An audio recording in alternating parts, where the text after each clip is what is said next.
Subscribe Muhammad Amjad Nadwi, Indian Islamic scholar.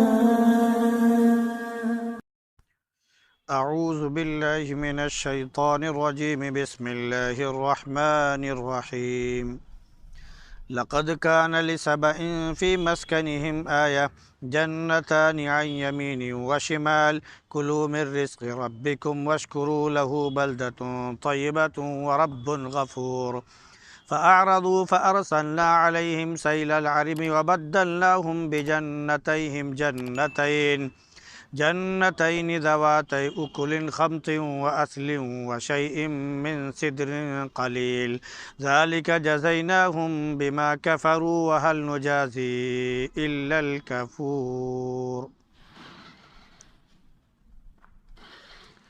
لقد كان لسبأ في مسكنهم آية قوم سبا کے لیے ان کی بستی میں نشانی تھی۔ دو باغات تھے دائیں اور بائیں جانب۔ اپنے رب کے رزق میں سے کھاؤ اور اس کا شکر ادا کرو، شہر پاکیزہ اور رب مغفرت کرنے والا ہے۔ پھر انہوں نے روگردانی کی تو ہم نے ان پر عرم کا باڑھ بھیج دیا اور ہم نے ان کو ان دونوں باغوں کے بدلے میں دوسرے دو باغ دیے جن میں کچھ پھل بڑے کڑوے کسیلے تھے اور کچھ جھاؤ کے تھے اور کچھ تھوڑے بیر کے درخت تھے۔ یہ بدلہ ہم نے ان کو ان کی ناشکری کی وجہ سے دیا اور ہم اس طرح کے ناشکروں کو ایسے ہی بدلہ دیتے ہیں۔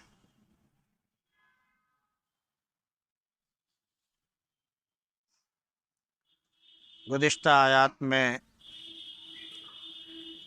حضرت سلیمان علیہ السلام کی بادشاہت اور ان کے حکومت اور نبوت کا ذکر تھا۔ اللہ رب العزت نے ان کو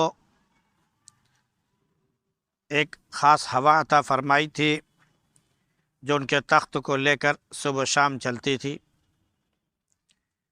اور جن بھی قابو میں تھے جو ان کے حکم سے کام کیا کرتے تھے وہ ان سے بڑے بڑے قلعے، تصویریں اور لگن، حوضوں اور تالابوں کی مانند بنوایا کرتے تھے۔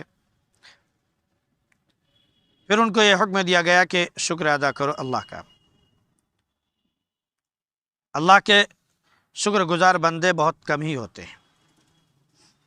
پھر اس کے بعد جو سلیمان علیہ السلام کے وفات کا بھی ذکر ہوا کہ جب بیت المقدس کی تعمیر شروع ہو گئی تو اس وقت ان کی روح پرواز ہوئی اور جناتوں کو پتہ نہیں چل سکا، کیونکہ حضرت سلیمان علیہ السلام نے دعا کی تھی، پروردگار میری موت کا علم جناتوں کو نہ ہو تاکہ بیت المقدس کی تعمیر بھی مکمل ہو اور جناتوں کا یہ جو واویلا ہے، شور ہے کہ ہم غیب کا علم جانتے ہیں، اس کا سب کو علم ہو جائے۔ چنانچہ ایسے ہوا، ادھر مسجد اقصیٰ کی تعمیر ہوئی اور ادھر جو ہے گھن نے جو ہے ان کی بیساکھی کو کھایا، جس کی وجہ سے ان کی موت کا پتہ چلا۔ تب جنہوں نے کہا کہ اگر ہم کو غیب کا علم ہوتا تو آج ہم یہ ذلت آمیز عذاب سے دوچار نہ ہوتے۔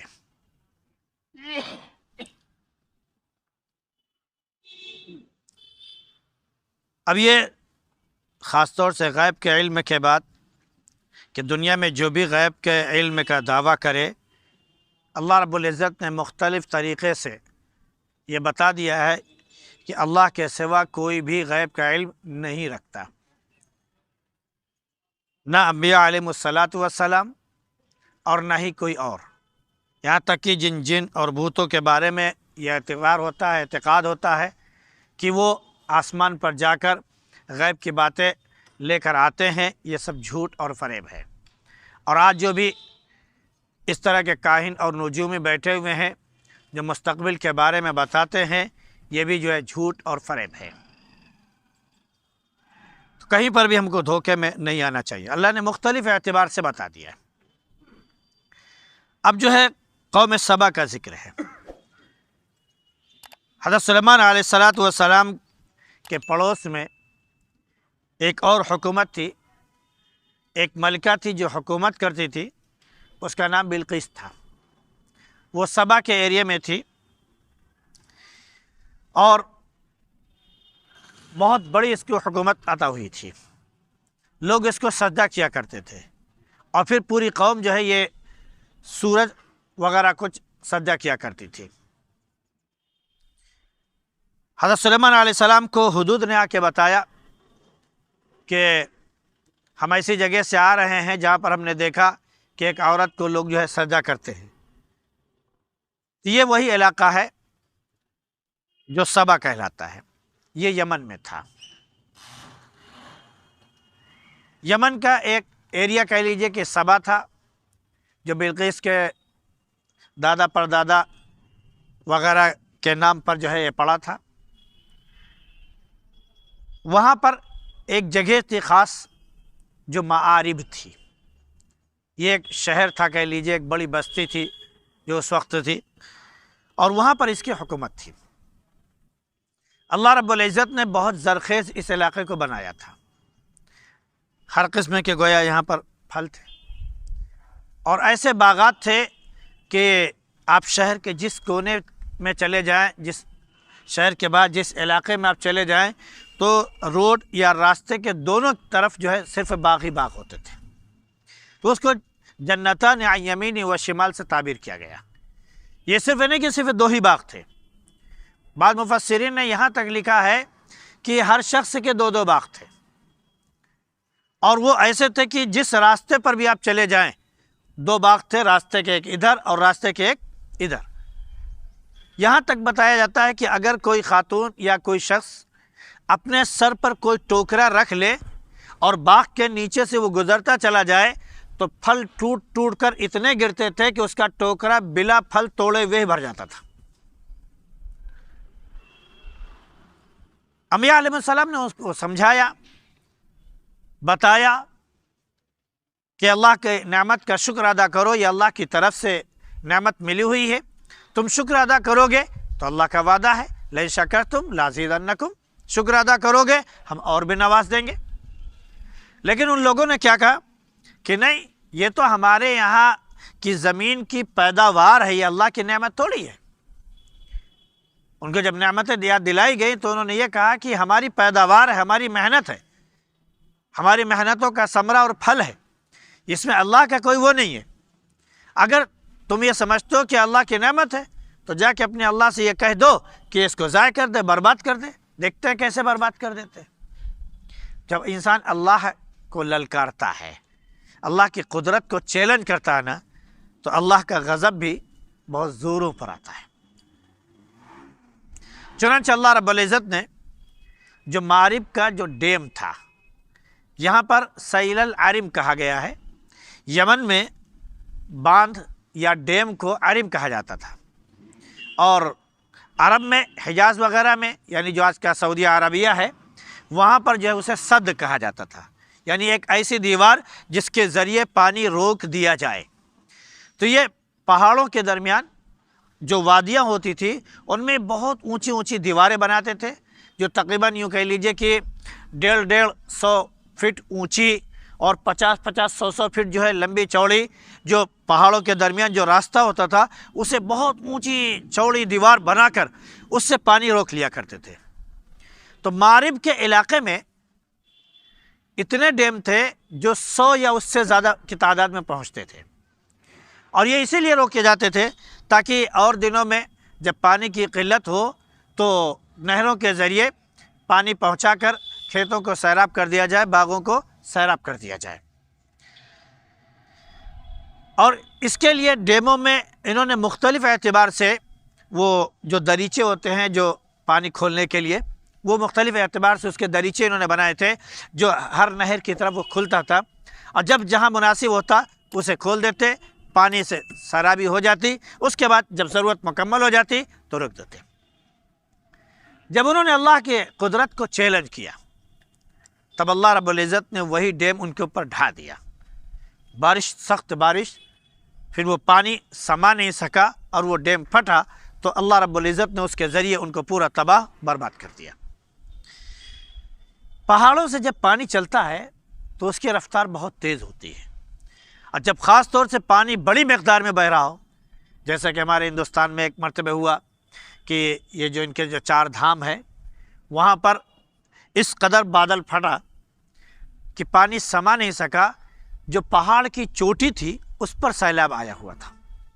ان کے جو معبودان تھے، یہاں تک کہ جن کے بارے میں کہا جاتا تھا کہ یہ معبود ہیں جو ہمیں ہر چیز سے بچاتے ہیں، اور پانی آیا اور یہاں تک کہ ان کے گردنوں تک پہنچا اور پانی بہتا رہا، ٹی وی پر اسے دکھایا جاتا رہا، سب کچھ رہا، اللہ رب العزت نے اسے بھی بہا دیا، سب کو بہا دیا، سب اسی پانی میں بہہ گیا، پتہ بھی نہیں چلا کہ کہاں چلے گئے۔ تو اللہ نے وہ اپنی قدرت جب دکھائی تو اس کی قدرت کے آگے کوئی ٹک نہیں سکتا ہے۔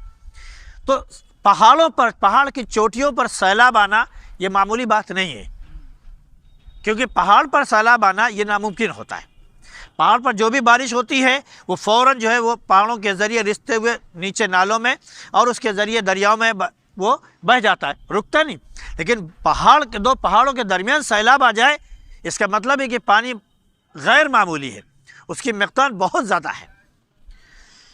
تو اللہ رب العزت نے ان کے جو پہاڑوں کے درمیان جو ڈیم بنائے ہوئے تھے اسے ڈھا دیا، ختم کر دیا۔ اب وہ ہوا کیسے؟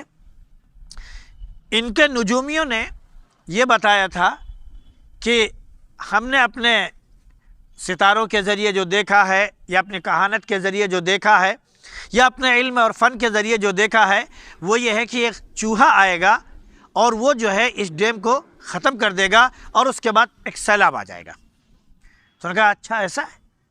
تو اس کا انہوں نے انتظام کیا کہ چوہوں کے دشمن بلی ہے، بلی جہاں پر ہو وہاں چوہے نہیں ہوتے ہیں، بھاگ کھڑے ہوتے ہیں۔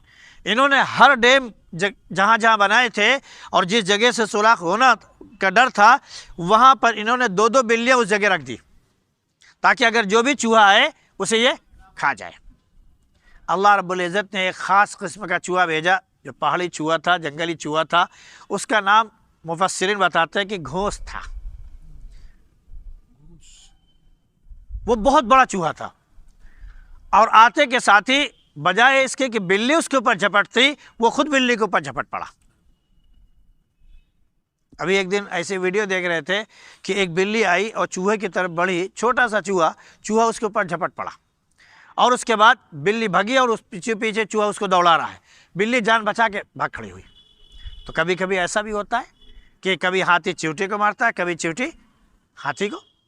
تو یہ اپنے اس کی بات ہے کہ اللہ کس سے کب کیسے کام لے، کچھ پتہ نہیں ہے۔ انہوں نے اپنے حفاظت کے اقدامات کر ڈالے۔ فرعون نے بھی یہی کیا تھا کہ جب اس کو معلوم ہوا کہ ایک بچہ پیدا ہوگا جو مملکت کو اور حکومت کو ختم کر دے گا، تو اس نے کہا بنی اسرائیل میں جو بچہ پیدا ہو سب کو قتل کر دو۔ اللہ رب العزت نے بچایا موسیٰ علیہ السلام کو، اور انہی کے ذریعے اس کا تختہ پلٹ ہوا، اس کی حکومت گئی، وغیرہ وغیرہ ایسے مختلف مثالیں اللہ رب العزت نے دی ہیں۔ نمرود بہت بڑا وہ تھا، کیا تھا؟ اللہ رب العزت نے اس کو ایک مچھر سے مارا، ختم ہو گیا اس کا کھیل۔ تو اللہ جب جس سے کام لینا چاہتا ہے وہ لے لیتا ہے، کوئی اس کو روک نہیں سکتا۔ آج ہمارے سامنے مثال موجود ہے، ساری دنیا ٹیکنالوجی میں بہت آگے جا چکی ہے، ہر طرح کی فراوانی سہولیات ہمارے پاس موجود ہیں۔ اللہ رب العزت نے پوری کائنات کو، پوری دنیا کے لوگوں کو ایک غیر مرئی، نہ دکھنے والی چیز اور مخلوق، جس کو ہم بیکٹیریا اور کیٹاڑو کہتے ہیں، آج کے دور میں اس کو کورونا کہا گیا، ساری دنیا کو ڈر کے مارے گھر میں بٹھا دیا۔ دکانیں بند، گاڑیاں بند، ٹرینیں بند، جہاز بند، تم باہر بھی نکلو گے تو لٹ اور ڈنڈ پڑیں گے۔ کیوں؟ کورونا کا ڈر ہے، اور اب پھر ستا رہا ہے کہ ہو سکتا ہے کہ یہ فروری میں آ جائے، پھر آ رہا ہے۔ تو ایک غیر مرئی، غیر دکھنے والی چیز، ہم اتنے ڈرے ہوئے ہیں جس کی کوئی حد نہیں۔ تو اللہ کب کس سے کام لیتا کچھ پتہ نہیں۔ تو وہ چوہا جو گھونس تھا، وہ اس کے اوپر جھپٹا، تو جو جہاں سے پانی کا جو دریچہ کھلا ہوا تھا، تو ادھر جو ہے وہ بلی ڈر کے مارے بھاگی، یہ اس کے پیچھے تعاقب میں بھاگا، بلی کہیں چھپا گئی، اور یہ وہیں سے سوراخ کرنا اس نے شروع کیا۔ لوگوں کو پتہ نہیں چل سکا۔